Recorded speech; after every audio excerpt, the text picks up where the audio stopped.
Hello friends, welcome to Dharapuram GM cooking. இன்றைக்கி நம்ம ஒரு ஆரோக்கியமான லட்டு ரெசிபி தாங்க. ஸ்நாக்ஸ் எப்படி செய்கிறதுன்னு பார்க்கலாம். அதுக்கு ஒரு கப் கருப்பு உளுந்து அந்த தோலோடு இருக்கிறத நான் எடுத்துருக்கிறேன். இதை நீங்கள் முழுமையாக இருக்கிற உளுந்து வேணாலும் எடுத்துக்கலாம். இது ரெண்டாக உடச்ச உளுந்து எடுத்துருக்கிறேன். அதை நல்லா வாசம் வர வரைக்கும் வறுக்கணுங்க, மீடியம் ஃப்ளேமில் வச்சு. பாருங்கள், நிறம் மாறி இருக்குது இல்லைங்களா, லைட்டாக அந்த ப்ரௌன் கலர் நிறம் மாறி இருக்கும், நல்ல வாசனையும் வரும். அந்த ஸ்டேஜில் எடுத்து நம்ம ஒரு பாத்திரத்தில் கொட்டி வச்சுக்கலாம். நீங்கள் நல்லா வறுத்துறணும், இல்லை அப்படின்னா அந்த லட்டு வந்து நல்லா இருக்காதுங்க, டேஸ்ட்டு வந்து சாப்பிட நல்லா இருக்காது.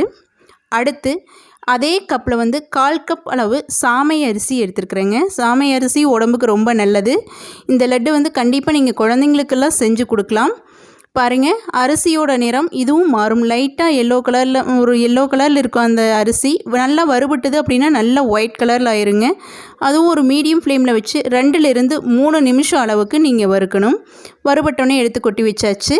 அடுத்து பொட்டுக்கடலை, எல்லாமே அதே கப்லங்க. பொட்டுக்கடலை ஒரு 1/4 கப் எடுத்துருக்கிறேன்.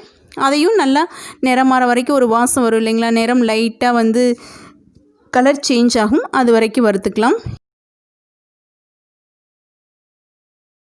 இந்த லட்டில் சேர்க்கக்கூடிய பொருட்கள் எல்லாமே நம்ம உடம்புக்கு வந்து ரொம்ப ஹெல்த்தியானது.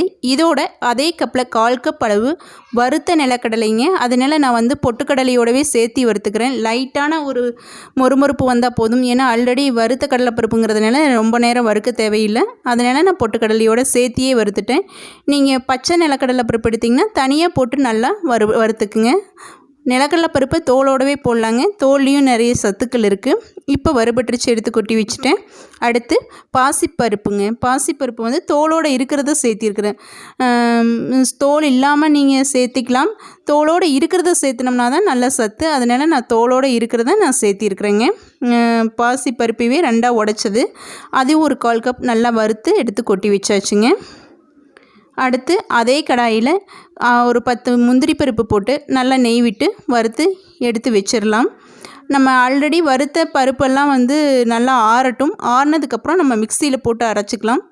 பாருங்கள், ஆறிடுச்சு. இப்போ அதை எல்லாமே சேர்த்து மிக்சியில் போட்டு அரைச்சாச்சு. பாருங்கள், இந்த அரைச்சதோட நான் இன்னுமே ஒரு 5-6 ஏலக்காய் சேர்த்தி அதையும் சேர்த்தி நல்லா அரைச்சிட்டேன். நல்லா வாசனைக்காக சேர்த்திக்கிட்டேங்க. இதோட அதே பவுலில் ஒரு பவுல் வந்துங்க வெல்லம் சேர்த்துக்கலாம். அதே கப்பில் 1 கப் அளவு வெல்லம், இனிப்புக்கு தகுந்ததை சேர்த்திக்கிங்க. வெல்லம் சேர்த்துனோம்னா உடம்புக்கு நல்லது, அதனால் நான் வெல்லம் சேர்த்திருக்கேன். சேர்த்தி நல்லா ஃபைனாக அரைச்சிட்டு வந்தாச்சுங்க. இதை ஒரு பிளேட்டுக்கு நம்ம மாற்றிடலாம். இதோடு நம்ம வறுத்து வச்சுருந்த முந்திரி பருப்பையும் சேர்த்திக்கலாம். சேர்த்தி நல்லா கலந்து விட்டுறலாங்க. இது கண்டிப்பாக நீங்கள் வந்து ஈவினிங் நேரத்தில் குழந்தைங்களுக்கு ஸ்நாக்ஸாக கொடுக்கலாம்.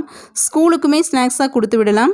அதோட நெய் சூடு பண்ணி வச்சுருக்குறேங்க. அதை சேர்த்தி நல்லா ஸ்பூனில், சூடாக இருக்கிறதுனால ஸ்பூனில் கிளறினேன். இப்போ கொஞ்சம் அந்த சூடு ஆறுறதுக்குள்ளேயே நம்ம வந்து கை வச்சு கலந்து உருண்டை பிடிச்சிடலாங்க. கொஞ்சம் வேகமாக வந்து நம்ம கொஞ்சம் கொஞ்சமாக நெய் சேர்த்தி உருண்டை பிடிச்சிக்கலாம்.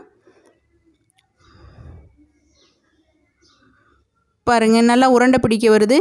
இதில் கருப்பு உளுந்தில் வந்து நல்ல உடம்புக்கு ரொம்ப நல்லதுங்க.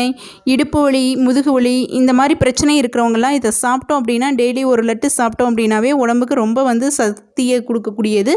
அதே மாதிரி குழந்தைங்களுக்கும் ஹெல்த்தியானதுங்க. அவங்களும் விரும்பி சாப்பிடுவாங்க. ஏன்னா இதில் வெல்லம் சேர்ந்துருக்குது.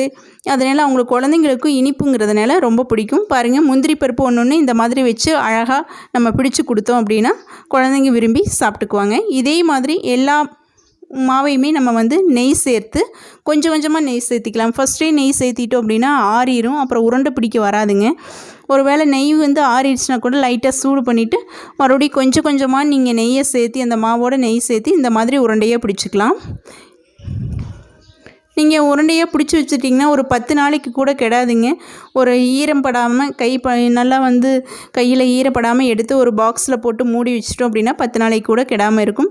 இல்லை அப்படின்னா நான் என்ன செய்வேன்னு பார்த்தீங்கன்னா, இந்த மாவு இருக்குது பார்த்தீங்களா, அரைச்சி ஃபைனாக பவுடர் பண்ணி வச்சுருக்கிறோம் இல்லைங்க, அந்த மாவை வந்து ஒரு நல்ல ஏர்டைட் பாக்ஸில் போட்டு வச்சிட்டோம் அப்படின்னா நம்ம தேவைப்படுறப்ப எடுத்து லைட்டாக வந்து நம்ம நெய் சேர்த்தி உருண்டை பிடிச்சி கொடுத்துக்கலாங்க. அந்த மாதிரி கூட நீங்கள் செஞ்சுக்கலாம். பாருங்கள், சூப்பராக ரெடி ஆயிடுச்சு நம்மளுக்கு லட்டு. நீங்களும் செஞ்சு பாருங்கள். இந்த உளுந்து லட்டு உங்களுக்கு பிடிச்சிருந்துச்சு அப்படின்னா கண்டிப்பாக நம்ம சேனலுக்கு சப்போர்ட் பண்ணுங்கள், சப்ஸ்கிரைப் பண்ணிக்கிங்க. உங்கள் ஃப்ரெண்ட்ஸோட ஷேர் பண்ணுங்கள். தேங்க்யூ ஃபார் வாட்சிங்.